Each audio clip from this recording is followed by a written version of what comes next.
Episode 4, Pulse of the Storm. The canyon walls rose like jagged teeth along the Snake River, their shadows swallowing the group's cave hideout.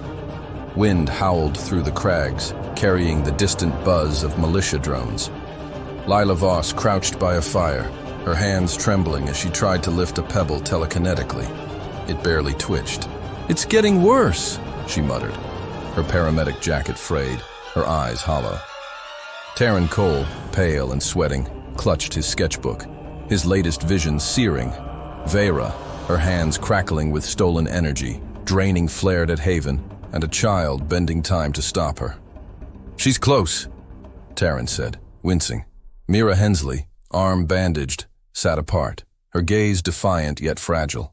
Jace Navarro, throat wrapped in bloodied cloth, sharpened a knife, itching for a fight. Dr. Elara Quinn pored over a militia schematic, her voice urgent. "Veyra's device, it's siphoning the storm's radiation.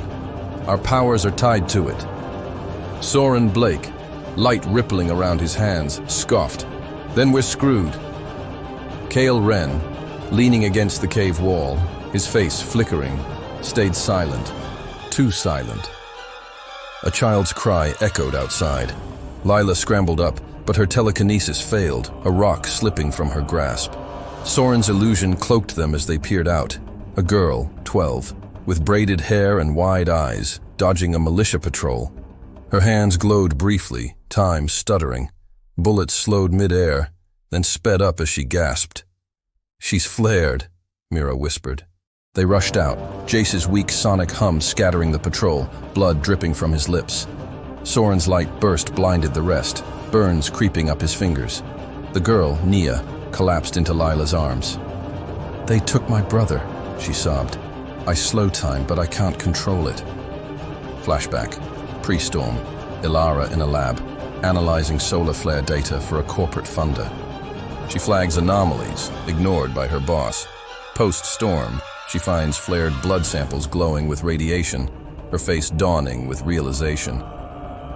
In the cave, Nia explained, her time distortion saved her from capture, but the militia wanted her power. Taren showed her his sketch, her face beside Veyra's device. "You can stop it," he said, his voice steady despite pain. Elara, testing Nia's blood, gasped. The storm was no accident. It was engineered, corporate, maybe military. Mira, seeking redemption, slipped out to a nearby survivor camp, her eyes glowing as she influenced the leader for shelter. "We're not monsters," she told him, her voice breaking. He nodded, offering food, but whispered to a radio when she turned.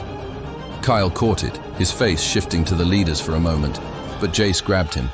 "You've been too quiet," Jace growled, voice hoarse. Kael's smirk faded. "I do what keeps me alive," he said, dodging the accusation. At dusk, Taren's vision pinpointed a militia convoy carrying flared captives, including Nia's brother, to Haven. The group ambushed it in the canyon, Soren's illusions cloaking them as survivors. Lila's telekinesis lifted a truck's wheel, but her vision blurred, blood streaming from her nose.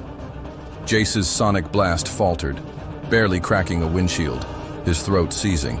Nia's hands glowed, time slowing. Bullets crawled, letting Mira influence a driver to crash. Soren's light burst burned his hands, scattering guards. Elara, unable to heal, shielded Nia, her face ashen. Kael, shifting into a militia officer, freed the captives, but a radio crackled with his voice, reporting to Veyra. Lila's eyes widened. "You traitor," she hissed, debris trembling around her. Kael shifted to a new face and bolted into the dark. The freed captives, including Nia's brother, joined them, but Veyra's device pulsed, a low hum echoing through the canyon. Lila staggered, her powers gone. Taren's vision struck. Veyra at Haven, her device glowing, draining flared powers across the country. Lila collapsed, her hands empty. "She's killing us," Taren whispered, his sketchbook showing their camp in ruins, Veyra's eyes burning with stolen light.